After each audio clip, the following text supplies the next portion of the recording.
tsunami obelisk di seluruh Mesir dan wilayah kekuasaannya.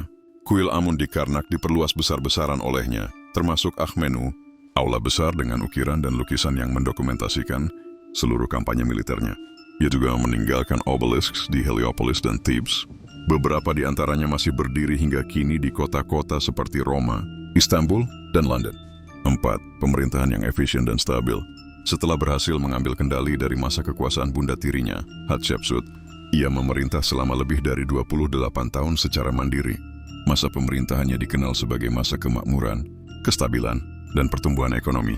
Ia memperkuat sistem birokrasi kerajaan, meningkatkan perdagangan internasional, dan memperluas jaringan jalur dagang Mesir ke negeri-negeri jauh. 5. Simbol kejayaan Mesir dalam tradisi dan mitologi. Setelah kematiannya, Thutmosis III dihormati sebagai salah satu Firaun terbesar sepanjang masa. Ia dikenang dalam naskah-naskah keagamaan dan dijadikan panutan oleh para Firaun sesudahnya, termasuk Ramses II dan Sheshonq. Namanya disematkan dalam daftar Raja-Raja Agung, dan ia digambarkan sebagai putra pilihan Dewa Amun, penjelmaan kekuatan langit di bumi. 6. Jejak fisik dan arkeologis yang menembus waktu.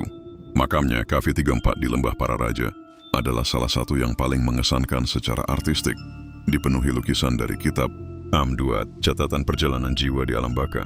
Ia adalah Firaun pertama yang mendekorasi makamnya sepenuhnya dengan teks-teks keagamaan yang rumit. Meskipun muminya ditemukan di cache kerajaan dan dipindahkan oleh para imam Mesir kuno untuk menghindari penjarahan, ia tetap menjadi bukti nyata dari kejayaan seorang raja yang mengukir dunia dengan pedang dan pena. Penutup, bayang-bayang Raja Matahari. Thutmosis III adalah bayang-bayang panjang di balik matahari Mesir. Ia bukan hanya Firaun, ia adalah arsitek kejayaan, tulang belakang imperium, dan roh kepemimpinan Mesir selama berabad-abad. Di atas tiang-tiang obelisk, di prasasti-prasasti batu, di reruntuhan kuil dan medan perang, namanya terus bergema. Ia yang melangkah ke tanah musuh dan menjadikannya milik Mesir. Ia yang tidak pernah kalah. Ia yang hatinya disatukan dengan kehendak para dewa.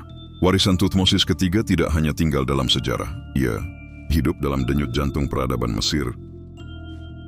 Bukan pedang yang menjadikan raja, tetapi visi dan keberanian.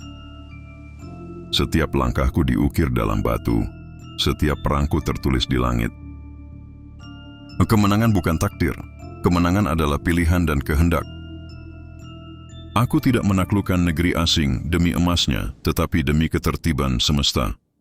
Setiap langkah pasukanku adalah jejak ma'at, keteraturan ilahi, yang harus ditegakkan di muka bumi, dari perbatasan Nubia sampai ke sungai-sungai Suriah.